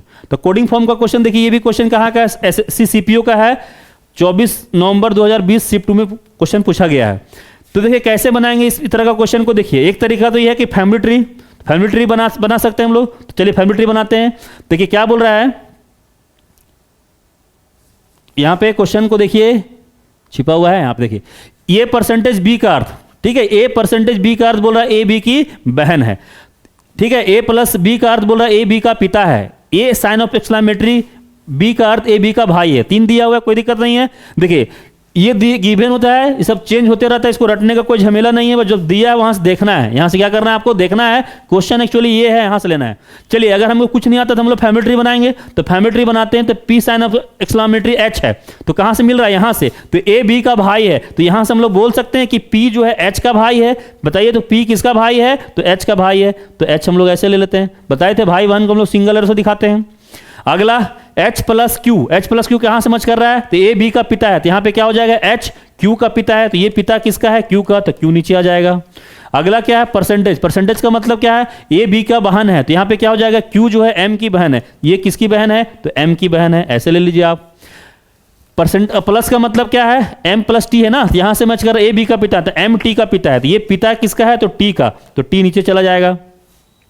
अगला टी परसेंटेज के। टी परसेंटेज के का मतलब क्या है, तो ए बी की बहन है, तो यहां पे क्या हो जाएगा, जो टी के की बहन है, तो टी जो है के की बहन है, ये बहन है किसकी, तो के की, ठीक है। ऐसे साइन ऑफ एक्सक्लेमेटरी जे। जे का मतलब वाला क्या है, ए बी का भाई है, तो यहां पे क्या होगा, के जो है जे का भाई है, ये किसका भाई है, तो जे का भाई। तो भाई बहन को हम लोग किससे दिखाते हैं, तो सिंगल एरो से दिखाते हैं। देखिए फैमिली ट्री हमारा कंप्लीट हो गया। अब जो फैमिली ट्री बन गया तो आराम से कोई भी क्वेश्चन का जवाब दे सकते हैं आप। तो इसमें क्या पूछा जा रहा है, तो क्यू का जे से क्या संबंध है, मतलब ये क्यू जो है इस जे का कौन लगेगा, यही आपको बताना है।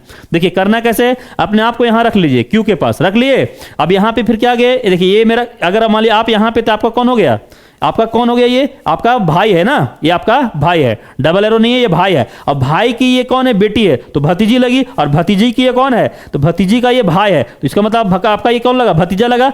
अब भतीजा जब ये लगा, जाहिर सी बात है, तो इसका प्लस है माइनस क्लियर नहीं है, तो ये भी क्या होगा, या तो भतीजा, अगर प्लस हो तो भतीजा, या भतीजी, यही दोनों में से कोई ना कोई लगेगा। लेकिन आपसे जे का नहीं पूछा है, पूछा किसका है, कि क्यू जे का कौन है, तो जाहिर सी बात है जब ये भतीजा भतीजी लगती तो कब लगती, जब क्यू है तो ये बुआ है, इसका मतलब क्या होगा, पैटर्नल आंट है, मतलब option C will be correct option हो जाएगा।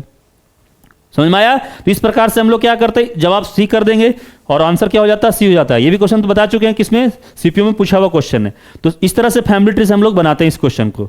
तो सवाल उठता है, क्या ऐसे बनाना है, ऐसे बनाना है, बिल्कुल नहीं, ऐसे नहीं बनाना है, ठीक है, ऐसे नहीं बनाना है। सारे लोग तो लगभग ऐसे बताते हैं, लेकिन देखिए इस तरह नहीं बताना है, बनाना है कैसे बनाना है। देखिए इस तरह का क्वेश्चन को है ना, हम लोग बिना पेन छुए भी बना सकते हैं, ठीक है। कैसे बनाएंगे, आइए उस पर हम बात करते हैं। देखिए जो बताने जा रहे हैं एकदम बहुत इंपॉर्टेंट कॉन्सेप्ट है, ध्यान से समझिएगा। देखिए पूछा जा रहा है क्यू का जे से क्या संबंध है, तो उधर जाने का जरूरत नहीं है हमको, बस क्यू और जे के बीच में, यहीं तक ना आना है, यही इसी के बीच में ना। देखिए इस केस में क्या कीजिए ना, आप इधर से राइट टू लेफ्ट की तरफ बढ़िए, तो जहां लास्ट में अपने आप को यहां पे रख लीजिए। ध्यान से समझेंगे हम क्या बताने जा रहे हैं, बहुत इंपॉर्टेंट है। अगर इस तरह समझ आइएगा तो इस तरह क्वेश्चन को बिना पेन छुए डायरेक्ट आप बना सकते हैं। कैसे, देखिए हम अपने आप को यहां रख लिए। अब इसका मतलब क्या है, इसका मतलब ये मेरा भाई है, इसका मतलब क्या है, ये मेरा भाई है। अगर ज्यादा दिक्कत है तो लिख भी सकते हैं यहां पे, ठीक है, ये आपका भाई है, ठीक है, भाई है। परसेंटेज का मतलब बहन है, तो मतलब क्या है, ये इसके बहन है, तो मतलब अगर देखिए ये मेरा भाई है और ये क्या है, इनकी बहन, तो मतलब मेरी भी बहन हुई। अब प्लस का मतलब क्या है, बहन का ये फिर कौन पिता है, तो मतलब क्या होगा, मेरा भी पिता हो गया, मेरा भी पिता हो गया। और फिर परसेंटेज का मतलब क्या है, तो परसेंटेज का मतलब पिता की बहन है, तो पिता की बहन है मतलब कौन है, ये बुआ है कि नहीं है। पिता की बहन कौन लगती है, बुआ लगती है ना। तो जाहिर सी बात यही तो पूछा है कि क्यू जे का कौन है, तो क्यू जे का कौन है, तो बुआ है, वही हमारा आंसर हो जाता है। तो बताइए इतना झमेला करने का जरूरत था, कोई जरूरत नहीं था ना, हम लोग डायरेक्ट बना सकते थे और आंसर हो जाता सी। क्या बोले समझ में आया, एक बार फिर से देखिए, अपने आप को यहां रखना है। देखिए यहां का जेंडर तभी क्लियर होगा ना जब ये प्लस माइनस पति पत्नी का बात करेगा तभी, अदरवाइज यहां पे कंफ्यूजन ही रहता है। तो पूछा एक्चुअली यहां से, अगर इधर से पूछता तो यहां पे क्या, अगर ये बुआ लग रही तो जाहिर सी बात है ये प्लस होता तो भतीजा लगता, अगर माइनस होता तो फिर क्या लगती, भतीजी लगती। तो हम अपने आप को यहां रख लिए। साइन ऑफ एक्सक्लेमेटरी का मतलब देखिए बता चुका है क्या है, कि मेरा भाई है। परसेंटेज का मतलब क्या है, भाई का बहन, मतलब मेरा भी बहन हुआ। और उसके बाद फिर क्या है, पिता है, तो मेरा पिता भी हो गया, और पिता की ये बहन है मतलब कौन, बुआ। तो क्यू कौन है, तो बुआ है, आंसर हो गया बुआ। कितना आसानी से बन गया नहीं। तो इसी प्रकार से बनाना है इस तरह का क्वेश्चन में। आइए अगला जो क्वेश्चन है हम लोग का क्या है, तो मिरर इमेज का क्वेश्चन है, ठीक है। इस प्रकार से भी क्वेश्चन पूछा जाता है, और ये भी क्वेश्चन देखिए पूछा गया है एसएससी एमटीएस 20 अक्टूबर 2021 के डेट में पूछा हुआ क्वेश्चन है। तो देखिए तो इसमें भी क्या हम लोग जानते हैं, इसमें हम लोग जानते हैं कि देखिए मिरर इमेज का कॉन्सेप्ट क्या होता है, आपको भी पता होगा। मिरर इमेज का जो कॉन्सेप्ट होता है, लेफ्ट जो है वो राइट बनता है, नहीं बायां है वो दायां में आता है, बायां किसमें चेंज होता है, दायां में, ठीक है, और दायां किसमें चेंज होता है, तो बायां में, मतलब एक दूसरे में क्या होता है, बदलता है। और जो टॉप होता है, टॉप मतलब ऊपर, तो टॉप क्या होता है, टॉप का टॉप ही होता है, ये नहीं बदलता है। अगला बॉटम मतलब नीचे, और नीचे का क्या होता है, नीचे ही रहता है बॉटम, ये नहीं चेंज होता है। मतलब बस यही आपको याद रखना है कि मिरर इमेज अगर है तो मिरर इमेज के कॉन्सेप्ट में क्या होता है, बस लेफ्ट राइट हमारा क्या होता है, चेंज होता है बायां और दायां चेंज करना है, बाकी आपको चेंज करने का जरूरत नहीं है। तो चलिए अगर इस पे हम लोग बात करते हैं कि इसका बायां दायां क्या होगा, तो जाहिर सी बात है ये वाला जो साइन है, तो जाहिर सी बात है ये जो साइन है लगभग समथिंग इस प्रकार से आ जाएगा, आएगा। ये जो साइन है जो मेरा लेफ्ट में राइट में दिख जाएगा। तो इस तरह का अगर ऑप्शन एलिमिनेट करिएगा तो ऑप्शन देखिए कहाँ पे है, तो ये दोनों ऑप्शन तो गया, ये दोनों तो ऑप्शन नहीं हो सकता है। अब यही दोनों में से कोई ना कोई होगा। अब देखिए अब यहाँ पे बात को समझिए, यहाँ पे एक लाइन देखिएगा, आप देखिए अगर मान लिया बनाना चाहते तो क्या होगा, ये ऐसे हो जाएगा, ये लाइन यहाँ पे है तो ऐसे ही आ जाएगा, ये तो टॉप और बॉटम नहीं चेंज करेगा, और ये भी तो नहीं चेंज करेगा ना, ये ऐसे है देखिए ऊपर नीचे नहीं चेंज करेगा। तो इस प्रकार का ऑप्शन हमारा कहाँ पे है, तो बी में है। तो देखिए इसमें ऊपर नीचे दे दिया तो ऐसा तो होता ही नहीं, इसलिए ऑप्शन ये भी नहीं जाता। तो करेक्ट ऑप्शन हमारा कौन हो जाएगा, बी हो जाएगा। तो आंसर था, किसका क्वेश्चन था, एसएससी एमटीएस 20 अक्टूबर 2021 का शिफ्ट 1 का क्वेश्चन है। समझ में आया। मिरर इमेज में क्या करना है, तो मिरर इमेज में क्या करना है, कुछ नहीं करना है, लेफ्ट को राइट, राइट को लेफ्ट बदल देना, टॉप को टॉप ही रहेगा, बॉटम को बॉटम, उसको नहीं छेड़ना है। इस प्रकार से करेंगे तो कोई भी क्वेश्चन सॉल्व हो जाएगा। चलिए अगला क्वेश्चन देखते हैं। अगला क्वेश्चन फिगर काउंटिंग का है और ट्रायंगल का है, हमेशा क्वेश्चन पूछा जाता है। ये भी क्वेश्चन देखिए कहाँ का है, ये क्वेश्चन आपका जेएसएससी नहीं एसएससी सीएचएसएल होगा, जेएसएससी नहीं, यहाँ पे मिस्टेक हो गया है। चलिए ये एसएससी सीएचएसएल का क्वेश्चन है, ठीक है। तो बताइए क्या होगा इसका जवाब। तो इसका तरीका देखिए क्या करते हैं। सबसे पहली बात है इसमें तरीका ये है कि जो बेसिक फॉर्मेट में नजर आ रहा है उसको नजर नंबरिंग कीजिए। तो ये हम लोग जान रहे हैं पहला पार्ट है, ये दूसरा पार्ट है, तीसरा पार्ट है, चौथा पार्ट है। इस तरह का जो पार्ट है, जो ये फिगर नजर आ रहा है ना, ये देखिए अगर हम बीच का फिगर को निकाल देते हैं तो कितना हो यार, एक लाइन, दो और इधर से 3 लाइन है ना। तो अगर ये फिगर को निकालते हैं तो इसका तरीका यही है, जितना पार्ट है उसका नंबरिंग कीजिए, पहला पार्ट, दूसरा, तीसरा और ये चौथा पार्ट है। और जितना पार्ट है सब वैल्यू को सम कर दीजिए। कितना हो गया, 3 3 6, 3 3 6 और 4 10। तो मतलब कहना यहाँ पे कितना है, तो 10 हो जाएगा। इसमें एक और लगता है मिस्टेक है, ठीक है, यहाँ पे ऐसे था, एक लाइन और है, थोड़ा फिगर को आप सुधार लेंगे, ऐसे भी है, एक लाइन है यहाँ पे ऐसे दिया हुआ है, ठीक है। चलिए क्योंकि ऑप्शन फिर मैच नहीं करता बनाने को, तो इसमें भी निकाल लेंगे हम लोग, कोई दिक्कत नहीं है, लेकिन एक्चुअली फिगर में इस प्रकार से था, ठीक है। तो कहने का मतलब इस प्रकार से है। तो अगर ये फिगर को हम बेसिकली निकालेंगे तो यहाँ 10 मिलेगा। तो जब 10 यहाँ मिला है तो जाहिर सी बात है 1 2 3 4 यहाँ भी है, तो यहाँ से भी कितना मिलेगा, 10। तो मतलब 10 यहाँ से, 10 वहाँ से, मतलब कितना हो गया, 10 + 10 में तो कोई डॉट नहीं होना चाहिए। ये वाला फिगर में ये पार्ट में 10 मिला, ये पार्ट में भी छोटा वाला यहाँ भी तो 10 मिलेगा, तो 10 10 20 तो ऐसे ही हो गया। उसके बाद ये आपको ये देखना है क्या कोई और एक्स्ट्रा फिगर मिल रहा है जो हम लोग काउंट नहीं किए। देखिए ये वाला ट्रायंगल, ये ट्रायंगल को क्या हम लोग काउंट किए, बिल्कुल नहीं किए हैं, एक वो बच गया। और दूसरा जो हमारा है देखिए ये वाला ट्रायंगल, नहीं ये ट्रायंगल कितना, 2 एक्स्ट्रा हो गया, 2। तो 10 इधर यहाँ से बड़ा वाला से, 10 छोटा वाला से, और एक इधर से और एक इधर से, 2। तो 10 10 20 और 2 22। तो हमारे पास option D will be correct option हो जाएगा। एसएससी सीएचएसएल का क्वेश्चन पूछा हुआ है, ठीक है। तो इस प्रकार से होता है फिगर काउंटिंग में इस वाला केस का। अगला क्वेश्चन में आते हैं। अगला क्वेश्चन जो है वो किसका है, सब में जेएसएससी कर दिए, जीडी होगा। अगला क्वेश्चन बताइए क्या होगा यहाँ पे। तो अगला क्वेश्चन है आपका अरेंज करना है डिक्शनरी में। डिक्शनरी में क्या होता है ना, 4-5 वर्ड दे देगा, 4-5 वर्ड क्या दे देगा आपके पास, दे देगा, और उसको क्या करना होता है, डिक्शनरी के फॉर्म में अरेंज करना होता है। तो डिक्शनरी में होता क्या है, पता होना चाहिए। डिक्शनरी में क्या होता है कि जो अल्फाबेटिकल ऑर्डर में सजाना होता है, उसमें जो लेटर पहले आता है पहले आएगा, और बाद वाला कहाँ हो जाता है, बाद में चला जाता है। देखिए तो इसमें करना क्या है आपको, देखिए डिक्शनरी में सजाने के लिए ये देखना होता है, सबसे पहला लेटर देखिए, हमको मतलब होता है स्टार्टिंग लेटर से, इधर से हमको कोई मतलब नहीं। तो स्टार्टिंग लेटर देख पा रहे हैं, अगर गौर से देखिएगा तो एफ ओ सब में कॉमन है। तो यहां से तो हमें नहीं पता चलने वाला कि कौन पहले आएगा या बाद में आएगा।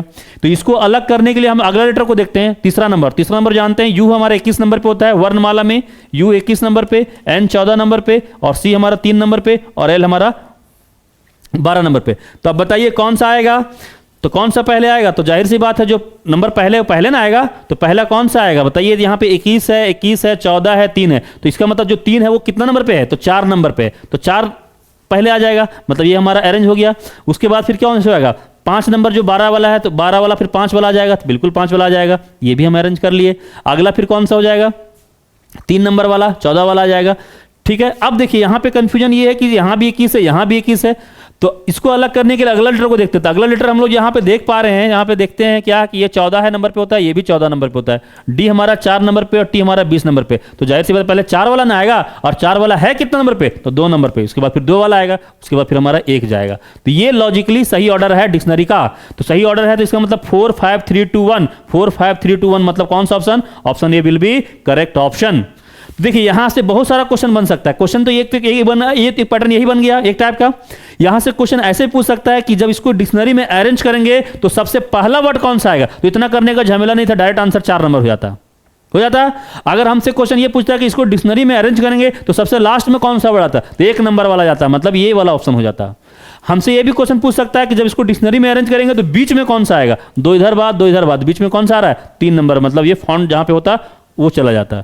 तो ऐसे भी पूछ सकता है कि इसको डिक्शनरी में अरेंज करेंगे तो बाएं तरफ से तीसरा कौन सा आता है, तो बाएं तरफ से तीसरा इधर से आएगा। दाएं से पूछ सकता है। तो क्वेश्चन तो कैसे भी बना सकता है, लेकिन कहने का मतलब अगर हमें लॉजिकल ऑर्डर आता है फिर हमें कोई दिक्कत नहीं होगा। तो इस प्रकार से करते हैं हम लोग डिक्शनरी वाला क्वेश्चन को सॉल्व, ठीक है। और बहुत इंपॉर्टेंट है, हमेशा क्वेश्चन पूछा जाता है यहां से। अगला क्वेश्चन आते हैं, क्लासिफिकेशन का क्वेश्चन है। इसमें क्या है, select odd one out, odd one out. यहां पे क्या है, ऑड वन आउट, बताइए क्या होगा। 4 ऑप्शन में क्या होगा, एक ऑप्शन गलत होगा, उसे छांटना है, ठीक है। चलिए, ऑड वन आउट, विषम को चुनिए। इसमें क्या होता है कि 4 ऑप्शन दिया हुआ है, तो 4 ऑप्शन में क्या होगा, 3 ऑप्शन एक जैसा होगा, एक ऑप्शन जो होगा डिफरेंट होगा, अलग होगा, और वही हमारा क्या होगा, आंसर होगा। उसी आंसर को बताना है। चलिए तो हम लोग देखते हैं क्या, एक्चुअली जीके जीएस का चीज होता है, जनरल नॉलेज का चीज होता है, ये आपको पता होना चाहिए। बैंक कार्ड दिया हुआ है, क्रेडिट कार्ड दिया हुआ है, डेबिट कार्ड दिया हुआ है और मेमोरी कार्ड दिया हुआ है। तो 3 ऑप्शन एक जैसा होगा, एक ऑप्शन जो होगा डिफरेंट होगा, और जो डिफरेंट होगा वही हमारा आंसर बनेगा, ठीक है। तो बताइए तीनों में डिफरेंट कौन है, मतलब चारों में डिफरेंट कौन है, तो तीनों तो सेम लग रहा है। सेम क्या लग रहा है, bank card, credit card, debit card. कहीं ना कहीं हम लोग बैंकिंग सिस्टम इसको यूज करते हैं, इतना तो सबको पता है।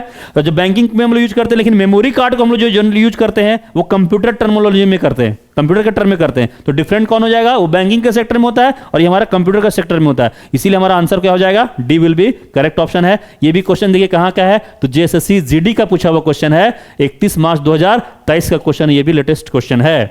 चलिए अगला क्वेश्चन पे आते हैं। अगला क्वेश्चन देखिए क्या है, मिसिंग नंबर का है। तो इस प्रकार से भी क्वेश्चन पूछा जाता है, और ये भी क्वेश्चन पूछा गया है एसएससी सीएचएसएल 25 मई 2022 का डेट का क्वेश्चन है। यहाँ पे क्या है, मैट्रिक्स के फॉर्म में क्वेश्चन है। तो यहाँ पे क्या होगा ये आपको बताना है। देखिए जनरली इसमें क्या होता है, इसको देखिए हम लोग कॉलम बोलते हैं, इसको हम लोग इसकी तरह का कॉलम बोलते हैं, इसको क्या बोलते हैं, तो रो बोलते हैं, ठीक है। तो इसमें जनरली लॉजिक 3 तरह का काम करता है। पहला एक हम लोग सोचते हैं कैसे, तो रो वाइज सोचते हैं। अगर रो में नहीं काम करता फिर हम लोग कॉलम सोचते हैं, और अगर कॉलम भी नहीं काम करता तो फिर मैट्रिक्स को सम करते हैं हम लोग। मैट्रिक्स को इधर से या इधर से, रो से कॉलम से क्या करते हैं, मैट्रिक्स सम करते हैं। जनरली ये यूज होता है कॉन्सेप्ट, इसके अलावा डिफरेंट भी हो सकता है, वो डिपेंड करता है आपका कैलकुलेशन कैसा है, ठीक है। लेकिन इस क्वेश्चन का बात करते देखिए, तो यहां पे इस तरह क्वेश्चन में क्या करना है कि जैसे यहां पे क्वेश्चन मार्क है, हमें यहां बताना है कि यहां पे क्या होगा। तो ये अगर ये बताना है तो इसका मतलब अगर हमको ये समझ में आ जाए कि ये नंबर कहां से आ रहा है तो फिर बहुत आसान हो जाएगा। तो ये नंबर कहां से आ रहा है, तो जाहिर सी बात है जब ये नंबर होगा, ये नंबर अगर 57 का बात करते हैं तो या इधर तो यूज नहीं किया होगा, जाहिर सी बात है ये 2 और को यूज कर रहा होगा, 7 को यूज करके ही लाया होगा। उसी प्रकार के 225 भी कैसे आ रहा होगा, तो 6 और 3 को यूज करके ला रहा होगा। तो उसी प्रकार से हमें 5 और 2 का यूज करके बताना है बीच वाला क्या होगा। तो पहले पैटर्न पकड़ना होगा कि ये आखिर आ कैसे रहा है, तो हम लोग इसको सब पकड़ते हैं कि कैसे आ सकता है। तो 57 हम लोग जानते हैं जनरली क्या, ये 7 का स्क्वायर है, क्या आसपास का नंबर, तो 7 का स्क्वायर कितना होता है, 49 होता है। लेकिन अभी भी घट रहा है, 49 7 का स्क्वायर करने से आएगा, लेकिन जिसको 58 लिख रहा है तो 49 आ रहा है, हमको 58 बनाना है, मतलब अभी भी 8 घट रहा है। तो 8 किससे लाना है, 2 से लाना है। तो 2 को क्या करेंगे कि 8 आ जाएगा, तो जाहिर सी बात है उसका क्यूब कर देते हैं। नहीं, इसका मतलब क्या होगा, 7 का इसका स्क्वायर कर देते हैं, उसका 2 का क्यूब कर देते हैं। तो कितना हो गया, इधर से आपका 49 हो गया, उधर से हमारा 8 हो गया, तो 57 आ जाएगा, बिल्कुल आएगा। तो मान नहीं लेना है, आगे हम लोग यहाँ पे चेक करते हैं। तो पहला वाला को क्या किए, तो इसका वाला स्क्वायर किए, तो 3 का स्क्वायर ले लेना है, प्लस फिर क्या करना है, इधर का 6 का क्यूब। तो 6 का क्यूब हम लोग जानते हैं कितना होता है, तो 216। 6 का क्यूब कितना होता है, 216, और 3 का स्क्वायर कितना होगा, 9। तो कितना हो जाएगा, 225, बिल्कुल आ रहा है। इसका मतलब लॉजिक परफेक्ट है, सही है। तो इसका मतलब फिर क्या होगा, जो हमको यहाँ पे है उसको बता सकते हैं। तो 5 का क्यूब करना होगा और 2 का स्क्वायर करना होगा, ठीक है। तो 5 का क्यूब हम लोग के जानते हैं 125 और 4 2 का क्यूब कितना हो जाएगा, सॉरी 2 का स्क्वायर 4, तो 125 और 4 129। तो 129 हमारे पास ऑप्शन है, बिल्कुल है। तो D will be correct option. तो इस प्रकार से इसमें हम लोग सॉल्व करते हैं। तो एक्चुअली ये कैसे सॉल्व हुआ, तो रो को लॉजिक से सॉल्व हुआ। ऐसे भी हो सकता है, कॉलम की भी हो सकता है, अगर वैसे नहीं फिर हम लोग जोड़ के देखते हैं। क्लियर है, इस प्रकार से बनाया जाता है। आज का लास्ट क्वेश्चन है, और वो क्वेश्चन कहाँ का है, एक लड़की एक पंक्ति में करुण बाईं ओर से 5वें स्थान पर और पंत दाईं ओर से 6वें स्थान पर। जब ये दोनों आपस में अपना स्थान अदल बदल कर लेते हैं तो करुण बाईं ओर से 13वें स्थान पर आ जाता है। तो दाईं ओर से पंत की नई स्थिति क्या होगी। ये रैंकिंग का क्वेश्चन है, ठीक है। ये कहाँ का है, तो रैंकिंग का क्वेश्चन है। ये क्वेश्चन पूछा गया था, एसएससी जीडी का क्वेश्चन है, 2023 का ही क्वेश्चन है, मेंशन नहीं किया हुआ है, लेकिन ये क्वेश्चन है एसएससी जीडी 2023 का ही क्वेश्चन है, ठीक है। चलिए, तो रैंकिंग का क्वेश्चन है और जबरदस्त क्वेश्चन है। इसमें इंटरचेंजिंग का क्वेश्चन है, स्थान अदला बदली का क्वेश्चन है। तो बहुत लोगों को इसमें दिक्कत होती है, लेकिन आज के बाद आपको दिक्कत नहीं होगी। इसको जरा ध्यान से समझिए। पहले क्वेश्चन को समझा जाए। क्या बोल रहा है, एक लड़की एक पंक्ति में करुण बाईं ओर से, तो बाईं ओर से मतलब इधर से। देखिए कॉन्सेप्ट समझा रहे, एकदम ध्यान समझना इस क्वेश्चन को, कि करुण बाईं ओर से कितनी है, करुण का पोजीशन दिया हुआ बाईं ओर से कितना है, 5वां स्थान पर। और पंत है, पंत का पोजीशन दिया हुआ है राइट हैंड से कितना है, तो 6वां स्थान पर है, ये ना दिया हुआ है। इसके बाद क्या करते हैं कि जब ये दोनों आपस में अपना स्थान अदल बदल कर लेते हैं, मतलब क्या हो गया कि करुण उठ के यहां पे आ जाएगी, आएगा, और पंत यहां पे आ जाएगा। तो इसका मतलब हम ऐसे उसको बोल सकते हैं, देखिए अगर ये यहां पे आ जा रहे तो इसको पी डैश बोल सकते हैं, और अगर ये यहां जा रहा है इसके बराबर इसको हम के डैश बोल सकते हैं। ये अगर यहां पे आ जा रहा है तो इसके बराबर का के डैश बोल सकते हैं, इसके बराबर का पी डैश, नया स्थान, ठीक है। चलिए, तो चेंज होने के बाद किसी ना किसी का जरूर पोजीशन बताएगा। तो यहां पोजीशन बताया है, तो करुण बाईं ओर से 13वें स्थान पर आ जाता है। इसका मतलब क्या है, जो यहां पर 5 था, लेकिन ऐसा होने से ये 13वां स्थान पर आ जाता है। तो अगर ये 13 हो गया है तो जाहिर सी बात, अगर हम आपसे इधर से पूछे कि इसका पोजीशन कितना होगा, तो जाहिर सी बात कितना होगा, 6 ही होगा। क्यों, क्योंकि जो पहले पंत था तो आखिर उसी का स्थान पर नहीं बैठ के गया है, तो ये उसी का स्थान पर गया, तो ये पहले से 6 था, तो जाहिर सी बात ये भी 6 होगा। तो देखिए अब यहाँ पे हम लोग देख पा रहे हैं क्या, एक आदमी का पोजीशन दोनों एंड से पता चल गया। तो एक आदमी का अगर दोनों एंड से पता चल जाता है तो हम लोग टोटल आराम से निकाल सकते हैं। कैसे हो जाएगा टोटल बताइए, 13 प्लस क्या कर देना है, 6 माइनस 1 कर देना है। तो कितना हो गया, 13 और 6 19 में चला जाएगा, एक तो हो जाएगा 18। तो ये 18 क्या निकला, 18 हमारा टोटल निकला। मतलब इस लाइन में अगर हमसे टोटल पूछा जाता इस क्वेश्चन में, तो टोटल जो आंसर होता है वो 18 हो जाता। लेकिन हमसे टोटल शायद नहीं पूछा गया। क्या पूछा गया, दाईं ओर से पंत की स्थिति क्या है। तो देखिए जब हमें टोटल पता चल ही गया है तो हमसे पूछा जा रहा है कि ये वाला नया पोजीशन, नई स्थिति जो है पंत का वो क्या होगा। तो देखिए ये स्थान बताने के लिए ये स्थान हमें पता होना चाहिए, नहीं तो ये स्थान पता होने के लिए हम लोग जानते हैं कि ये कितना होगा। तो जाहिर सी बात ये किसके क्या है, करुण के नाम स्थान पे आया था, तो ये पहले से 5 था, तो ये भी 5 ही होगा। अब देखिए यहां से यहां तक हमें पता चल गया कितना है, 18 है, और यहां से यहां पता है चल गया 5 है। तो अगर ये 5 को हम लोग माइनस कर देंगे तो इसके राइट साइड कितना है वो पता चल जाएगा। तो कितना हो गया, 13 नहीं, लेकिन 13 क्या हुआ, तो ये तो बाद हो गया। तो उसका स्थान बताने के लिए क्या करते हैं, एक जोड़ते हैं, तो आंसर कितना हो जाता है, 14। देखिए इसमें हम लोग कोई फॉर्मूला नहीं यूज करते, बहुत लोग तो फॉर्मूला यूज करते हैं, लेकिन हम जब बताते हैं तो कोई फॉर्मूला का यूज नहीं करते, डायरेक्ट क्या आपको ऐसे बताना है, ठीक है। चलिए तो क्या होगा, 13 में एक जोड़ दिए तो कितना बन गया, 14। तो 14 हो गया। तो 14 हमारे पास यही क्वेश्चन पूछा था, इसका आंसर क्या हो जाएगा, डी नंबर। समझ में आया क्वेश्चन, एक बार फिर से देख लीजिए। करुण बाएं तरफ से 5वां था, पंत दाएं तरफ से कितना है, 6ठा है।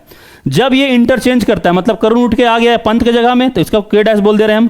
पंत उठ के आ गया करुण के जगह में, इसको हम पी डैश बोल दे रहे हैं। तो चेंज होने के बाद किसी ना किसी का पोजीशन जरूर बताएगा। तो बताया करुण का नया पोजीशन 13 हो गया। तो जब करुण 13 हो गया है तो जाहिर सी बात है इधर लेफ्ट तरफ से राइट तरफ से कितना होगा, 6 होगा, क्योंकि पंत 6 था तो ये भी 6 ही हो जाएगा। तो टोटल निकाल लिए, 13 प्लस 6 माइनस क्या कर दिए, 1 कर दिए। माइनस 1 क्यों करते हैं, क्योंकि एक ही आदमी का पोजीशन दोनों से पता चल गया, तो एक बार -1 करते हैं तो हमें निकल गया टोटल। अब देखिए जब हमें यहां से यहां पता चल गया है टोटल, और यहां से हम लोग जानते हैं कि ये कितना है, 5 है, क्योंकि पंत उठ के आया करुण की जगह में, और करुण ऑलरेडी पहले से कितना था, 5 था। तो यहां से यहां 18, यहां से यहां 5, तो क्या किए, बस कुछ नहीं किए, 18 में क्या किए, 5 को माइनस कर दिए। तो हमें क्या पता चल गया कि पंत के राइट साइड में कितना है वो पता चल गया। उसका स्थान बताने के लिए आगे आने पड़ेगा, और आंसर कितना हो जाएगा, 14, और हमारा आंसर हो जाएगा 14। तो उम्मीद करते हैं आपको कॉन्सेप्ट समझ में आ गया होगा कि क्वेश्चन क्या बोल रहा था। नहीं तो इसमें टोटल भी बता सकते हैं आप, एक आदमी का पोजीशन इंड भी बता सकते हैं। तो इस प्रकार से हम लोग बताते हैं इंटरचेंजिंग वाला में। तो सवाल उठता है फिर क्या ऐसे बताना है? नहीं, ये तो आपको समझाने के लिए इतना कि क्वेश्चन बोल क्या रहा था, लेकिन इस तरह का क्वेश्चन को आपको इस तरह करना ही नहीं है। आपको ज़बरदस्त तरीका बताने जा रहे हैं, ये तरीका देखिएगा, आपको बहुत पसंद आएगा। और इस तरीका में क्या बनाइएगा तो आपको पेन छूने का भी जरूरत नहीं है, डायरेक्ट बन जाएगा। कैसे बनेगा जरा देखिए, करना कुछ नहीं है, करना है बस खाली क्वेश्चन को ध्यान से पकड़िए। बोल रहा है करुण बाईं ओर से 5वें स्थान पर, ठीक है। नया पोजीशन किसका दिया हुआ है? करुण का ही दिया हुआ है। कितना हो गया है बाएं से? तो पहले 5 था, बराबर हो गया है 13। तो 5 से है कितना बढ़ गया? तो 5 से 13 होने के लिए कितना बढ़ गया बताइए? तो 8 बढ़ गया। तो बस कुछ नहीं कीजिए। किसका पूछा है? दाईं ओर से पंथ का स्थिति क्या है। तो जब ये 8 बढ़ गया है तो जाहिर सी बात है जितना वो भागा है उतना इसको भी भगा दीजिए। तो पंथ का भी क्या कर दीजिए? +8 कर दीजिए। तो पंथ का पोजीशन कितना था? पंथ का दिया हुआ था 6, तो 8 में 6 जोड़ दीजिए। तो 8 में 6 जोड़ देंगे कितना हो जाएगा बोलिए? 14। यही था ना हमारा आंसर। मजा आया ट्रिक की नहीं आया? समझ में आया क्या बोले? तो क्या करना है इंटरचेंज में, जितना ये बढ़ा है, नहीं जितना ये बढ़ा है उतना क्या कर दिए? अगला को भी बढ़ा दीजिए बस। अगर नया पोजीशन पूछेगा तो आपको इस प्रकार से करना है, आपका जवाब आ जाएगा। इतना कोई करने का झमेला नहीं है, आपका डायरेक्ट आंसर हो जाएगा। इसमें देखिए 2-3 तरह से क्वेश्चन बनता है, सारा क्वेश्चन हम क्लियर कर देते हैं। यहीं पे देखिए इंटरचेंजिंग का पहला तो देखिए टोटल अगर मान ली पूछता, अगर इसी क्वेश्चन में टोटल पूछता है इंटरचेंजिंग में टोटल कैसे निकाला जाता है, तो एक तरीका तो आपको फिगर से सारा समझा दिए कॉन्सेप्ट, लेकिन वैसे भी नहीं करना था, बिना फिगर का बन जाता है। टोटल निकालने का तरीका देखिए क्या है। अगर टोटल पूछता तो टोटल निकालने का तरीका जो नया पोजीशन वो ले लीजिए 13, ठीक है। तो 13 किसका पोजीशन था? करुण का। इसको हटा दीजिए, करुण का फिर हमको नहीं लेना है। अब जो बच गया पंथ कितना? 6, और दोनों को जोड़ दीजिए और -1 कर दीजिए, कितना? 18। यही था ना आंसर हम लोग का, जो लोग टोटल निकाले थे 18। तो डायरेक्ट बन जाएगा इस प्रकार से। नहीं तो क्या पेन छूने का भी जरूरत है? बिल्कुल नहीं। दूसरा तो बता ही दिए कि पोजीशन कैसे निकालना, जितना अगला बढ़ा है उतना अगला को बढ़ा दीजिए। मतलब क्या हुआ देखिए, इंटरचेंजिंग में क्या होता है एक्चुअली, ये आदमी जितना डिस्टेंस ट्रैवल किया तो अगला भी तो उतना ही डिस्टेंस ट्रैवल करेगा ना। इसीलिए हम लोग क्या करते हैं, अगला जितना बढ़ता है दूसरा को उतना ही बढ़ा देते हैं, बस हमारा डायरेक्ट आंसर आ जाता है। जैसे ये क्या 5 से हो गया था 13, तो उसी प्रकार से कितना बढ़ा? तो ये 8 बढ़ा। इसलिए हम लोग क्या किए, इसमें भी 8 बढ़ा दिए। तो 8 और 6 कितना हो गया? 14, और हमारा आंसर हो जाएगा 14। क्लियर है? तो इस प्रकार से इसमें हम लोग बनाते हैं इंटरचेंजिंग वाला क्वेश्चन में। तो उम्मीद करते हैं दोस्तों यहाँ तक आपको समझ में आ गया होगा और मजा भी आया होगा। आपको बहुत बेहतरीन ट्रिक भी बताएं आपको जहां जहां जरूरत पड़ा वो, ठीक है। तो आज का हम लोग सेशन यहीं पे एंड करते हैं। आप लोग का कैसा लगा होगा वो आप लोग कमेंट करके जरूर बताएंगे, ताकि फिर हम लोग और उस तरह से काम करेंगे आप लोग के लिए अच्छे से, ठीक है। तो आज का सेशन हम लोग यहीं पे एंड करते हैं, ठीक है दोस्तों। तो जय हिंद, जय झारखंड।